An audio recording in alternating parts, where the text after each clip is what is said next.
welcome to Chatter.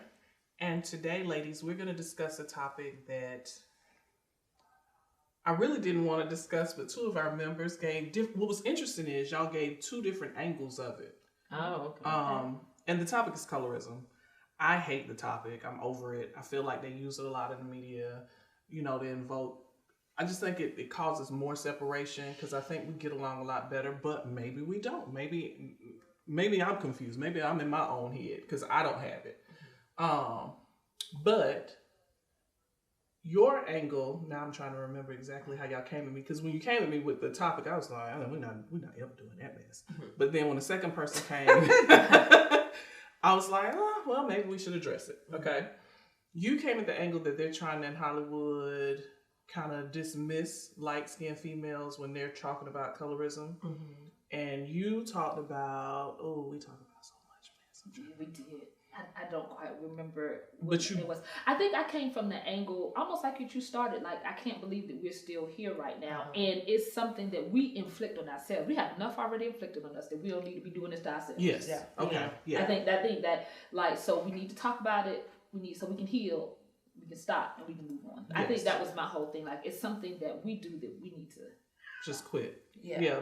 Because it's another way that we have accepted the superiority complex, like what they put on us. Because we come in a variety, like the going doctors when you have babies. We all start out a little yellow creamish, and then we get our colors. So it's like with black folks, you can get whatever, and for us to be like, oh, she's better because she's dark, or she's better because she light, that's foolishness to me. Yeah, like that's complete foolishness to me. Even the standard of beauty. Because sometimes you'll look at somebody and they be like, oh, she pretty. And I'm like, but did you look at her good? Like, if she was dark, would you still consider this woman pretty? Like, if you're just looking feature for feature. Like, I've seen a mother and a daughter where they look just alike. Nobody's looking at the features. And they call the light-skinned one pretty, and the mama gets overlooked. But I'm like, they look just alike. It's just a different shade. So let's discuss it. I mean, I didn't even really have an angle for it because, like I told y'all, this topic is foolishness to me, but I wanted to have it out there. Yeah, but it definitely needs to be discussed because it's not just about the surface, like what I think is pretty, what I don't think is pretty. If you don't pass this test, you can't be in this sorority and all of that. It also deals with our systems. Definitely. So, number one, there's some studies that show that women that have done the same thing, lighter skinned women get lesser sentences than darker skinned women.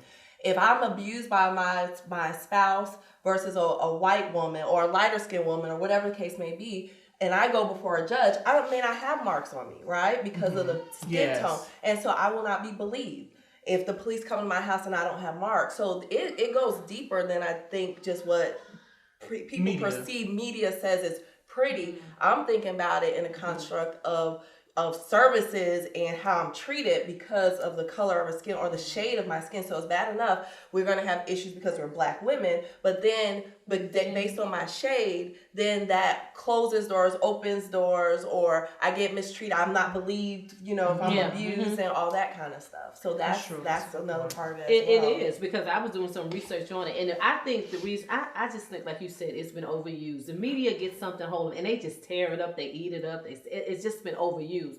But actually, do you know the term was just coined in 1985 by Alice Walker? No. I didn't know Alice Walker. Yeah, she coined the term colorism. She coined the term colorism, and basically, her thing was, and her and Toni Morrison, they had a big dialogue about it. I think it was one of Alice's poems. But basically, colorism, of course, it stems from superiority race. So the further you are from that race, the evil. So it's always two extremes, evil and pure. And going back to people believe you because of the color of your skin, I used to love Chance the Rapper. He just came out. I just thought he was conscious. I used to love Chance the Rapper up until he had an interview. And I give him kudos because he came on it and he admitted. They was asking him, why did you work with R. Kelly? Because, they're both from Chicago. And they was like, well, did you not believe the allegations that was coming out from R. Kelly? And he said himself, which I give him kudos for that. He said he did not believe the young ladies because they were dark skinned. That was it. I ain't never heard that. That was it for me. Before this show, I looked it up again, so I'll make sure I'm saying what I'm, make sure what I'm saying is true. Because people have a tendency, the darker you are, the less pure you are. So that's where the colorism comes from. They're taking this white, if you this shade, this shade, this shade, this shade. So the darker you are, the further you are from what they call is pure. Now you come from evil. So like you said, and there's definitely microaggressions. Dark-skinned women, they get heavier sentences. Dark-skinned people in school, they get suspended more. So like you said, it's just not us talking about it at the barbecue, at the cookout. We already know what the guys are going to do in the videos. This has leaked into our system. That's true. This has definitely leaked into our system. So it's a problem. Yeah, and it's not, we may be thinking, oh, well, this not happening anymore. I got a text from a parent, and she says, hey, have your kids been talking about this? Because our kids go to the same school. And so I asked my kids, and yes, it is a conversation. This light skin, dark skin thing is in the middle schools, and they are having these conversations. And so that's what I wanted to say. And this is what we talked about. So we were coming from different angles. And the part that you all said, like I think I've known but never really articulated it and thought about it. But that is like I hear my kids talk about it all the time. And me being a dark-skinned woman, when they get it, oh, this what we finna do? Hey, let's go then. We're not gonna do that. And I think that's the thing that bothers me the most. Our kids are seeing it every day. I have a cousin and somebody in her school, she's about to graduate, Donna's daughter, and beautiful young woman, but because of her skin color, it is. So it is very pervasive, and it is still happening. And how do we fix it? Yes. Like I think that's so sad at this point. So because we are secure and whole in who we are, it doesn't bother us, but it's happening. It is. No, and I can't say when I see it, it doesn't bother me or that I don't recognize it. Like, I can't help but notice that most of the black men that are killed are of a darker hue. You don't see very many light-skinned men killed randomly because automatically you feel like he's dangerous. Feel as threatened. Yeah, you don't feel as threatened by his dark skin. And why this still to this day is not only within the system of superiority and racism, but that we have let it seep into. And I think that's the part that bothers me. Yeah, we have to say something about, because I know in my family it's prevalent on both sides. So even the Puerto Rican side and the Jamaican Bahamian side. And so even so much so, we were in a family group on the Puerto Rican side, and we made comments. One of my cousins made a comment about how a generation of our family members married white. Like all of their spouses are white. And then they went back to talking about one of our people in our family, how she basically ingrained it in them. And they were like, we didn't even realize it. We just kept hearing it. And so it made them date those, people outside of their race and this and that. And they didn't even realize it till my cousin, who's my same age, was like, wait, let me call y'all out on it. Remember when Titi blah, blah, blah said blah, blah, blah? Did you notice every one of y'all married a Jewish person? Or straight up, someone from Canada, these places. And it's like, they're like, oh, we didn't even realize how much it impacted us. But even at our wonderful HBCUs, a lot of times I've heard that there was this little girl who can dance her butt off, and someone said, well, you're not going to make that team, the dancing team or whatever that dances with the band, because of the color of her skin, because of the hue of her skin. And I was like, that sounds crazy. This girl has danced in high school and she's terrific. What do you mean? And they showed me the dance line, and I was like, oh my God. At an HBCU, even with some of the queens at some HBCUs, if you're gonna have to get a weave right, you're gonna have to blah blah blah right, they will blatantly tell you that. So it's, again, that part is us doing it to ourselves. And why are we doing it? So let me ask a question real quick. So there's been a shift in entertainment today. When you start looking at Viola Davis, Lupita, did I say her name? Yeah. Right? Yes. Forgive me if I didn't. So there is a slight shift now where, okay, so now we're going to go to the race and we're going to show, okay, so black can be beautiful, or I don't want to say can be. You know the words I'm telling you. We're going to highlight this now. Let me say that. We know it's beautiful. We know that. But we're going to highlight it now. Do you think, well, hold on. So do you think that will help the plight? Like, do you think that will make a difference? Because yes, this has only happened within the last 2 years. Yes. I know that's in the last 5 years. What's going to help is to get blacks in power in the media, where it's not, you're not picking somebody because of their shade. Because I really feel like that's the same thing. If I'm only going to pick her, or I'm only going to highlight her because she's dark skinned, then you're leaving out the lighter sisters. And I don't want to leave anybody out. But it's a pendulum that needs to swing the other way. Yeah, and I think too, I just wanted to be pick the person because they're qualified, pick the person because they're beautiful, they actually fit. But they need to undo what they have done. Right. They brainwash people to think that this life was better show. Media, everyone knows how powerful the media is. Everyone knows how images are. So I'm gonna take that. So that's right. So if you want to be because those women are pretty. I understand what you're saying, that you want them to, but they have to undo what they've done. So let's put the dark skinned girls up there. Yep. Let's put them in the main character. Let's make them the main role. Let's stop having them be the side chicks and the light skinned girl is the main person or the loud one and things of that nature. So I'm definitely embracing what media is doing, because they need to undo what they've done. But if you're only giving us 2, you're not undoing it. Yes, but in companies too, makeup companies, Target. I even noticed Target. I was in there and they have just different forms of beauty as well, represented in the ads and all that. So it's not just media, it's also these corporations. We need people higher up in corporations that are having a seat at the table that are going to say, no, wait a minute. And yes, it needs to be purposeful because they're undoing it. So it's not going to be just, well, these 4 girls are beautiful. No, we need to purposefully, because we purposefully did it the opposite way. And I'll never forget Oprah. This was like when Oprah first came out. When did she come out? In the 80s? I remember being younger, coming home from school and watching it, and they were showing images of beauty. And literally, she showed magazine covers, right? And then she showed magazine covers where black women were on. The women that were black, and they were different shades, in the hair, but they were portrayed as wild, like the hair and tiger print and showing more, whereas the white women and the lighter skinned women were perceived hair back, pearls, pure, sitting like that. And so they unpacked that. What is the lady's name? Jane, the white lady, Jane Elliott. She does a lot of studies on that. Yeah. And so, no, Jane Elliott. And so they talked about that, because even that, and when I started looking back, I said, they do portray us like that. And let me tell you, I know they do. I've paid attention to some of the commercials. When you see blacks in the commercials, sometimes we're louder in the commercials, we're always dancing. Remember when Tyra Banks, when she did the cover of Sports Illustrated, and how she had to almost like pull down her bikini? Remember that was the thing, she had to show more skin? Because I don't know if she was the first African American to grace the cover, but I know when she was talking about it, when she had the Tyra show, she had the freedom to talk about it, how Sports Illustrated wanted her to give more. So she just couldn't sit on the beach and let the waves just come. She had to stand, and she sexualized her. Yeah, she had to sexualize her more. They pulled down her bikini. So I definitely think it's something we need to talk about. Like you said, they need to be purposeful, because what they're saying is that you're not as beautiful.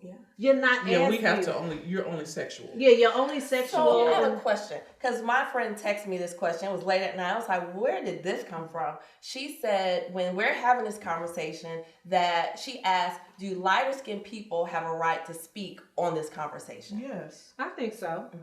I do. I do think so. And I mean, because but let me tell you something, where that comes, I know exactly where that conversation comes from. It's because sometimes, we're not going to act like it's not there, light-skinned women has used that to their advantage. And some light-skinned women go around swearing that everybody hates them because they're light-skinned and they're beautiful. So, tell me how you really feel, Jeff. No, that's true.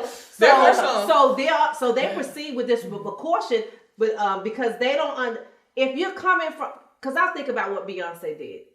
This child did not have to do brown skinned girls. There was nothing, she did not have to do that. But I think that was her way of saying that I get it, I understand, I'm going to acknowledge the beauty in our race. Her children are not going to be brown skinned at all. So I understand that. I'm not saying that was her light skin guilt, but they do.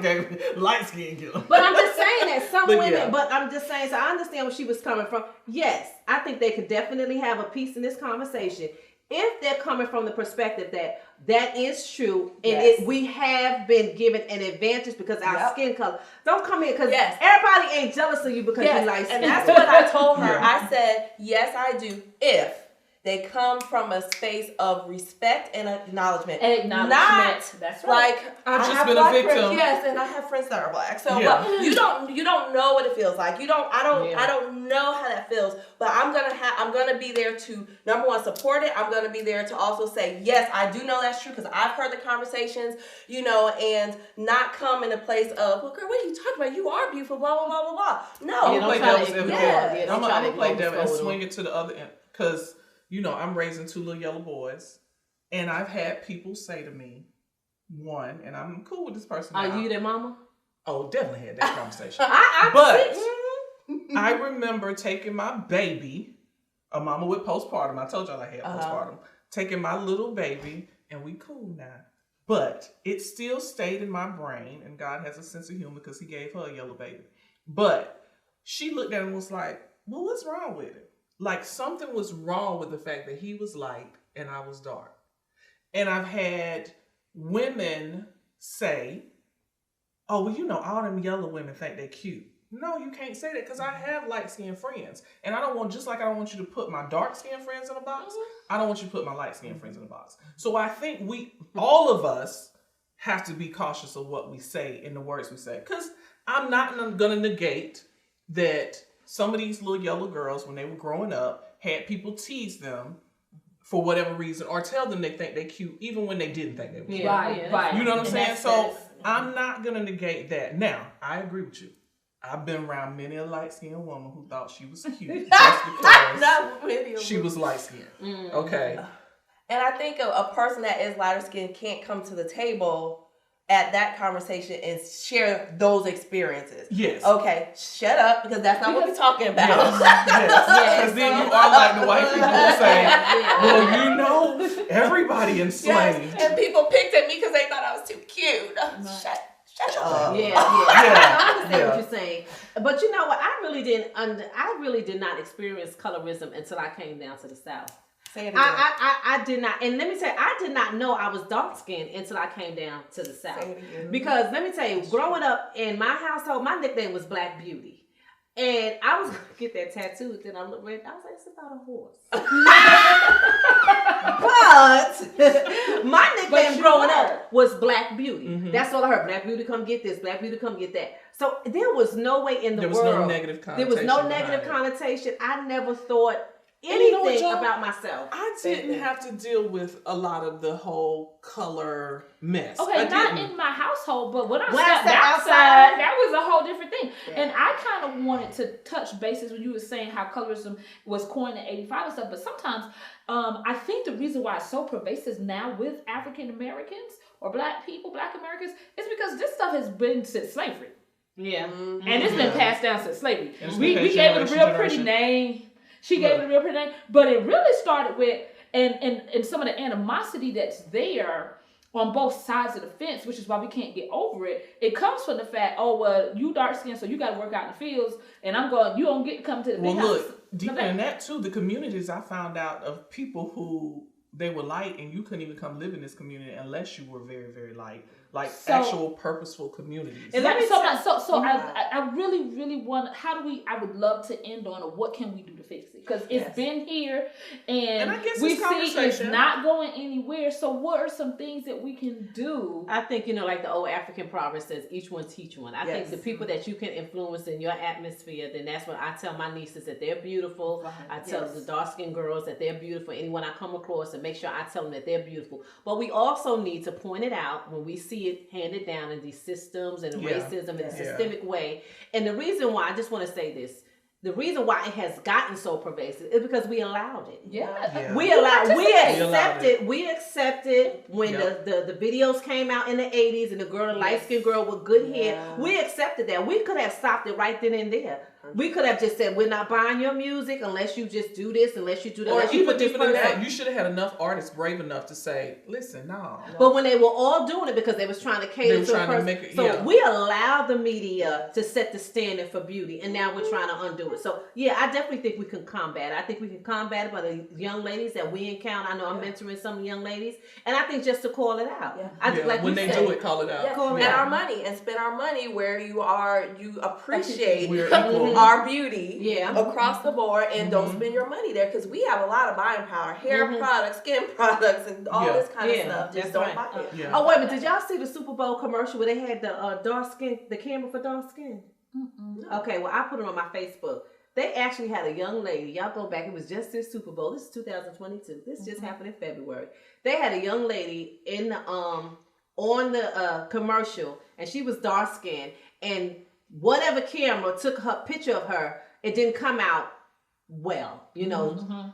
Then they showed this new camera, and it gave her extra light. And so now at the end of the commercial, she's like, "This is how I really am." So they were did she look lighter, or were they just making her color look better? Because now the old school cameras did not pick up our color. I don't know what it was, but let me tell you. But you know what? If you're dealing with color, then deal with color. But why'd you have to have a dark skinned girl as your object? So all I saw was a dark skinned girl in the camera where she looked dark, but then once they took the picture, then now she looked lighter. So so we talking about light. So we talking about light. You could have used any object. You could have went outside, or you could have did something at night. Say, okay, this chair doesn't look like this, but now in this different light, it looks like this. And I remember I put on my Facebook page. I said, so now they got a camera for dark skin. So it's still out there. They know it's an issue, and maybe they heard that we as dark skinned women, we need light. So and they need better, not just light. I mean, I think they used that with Black Panther.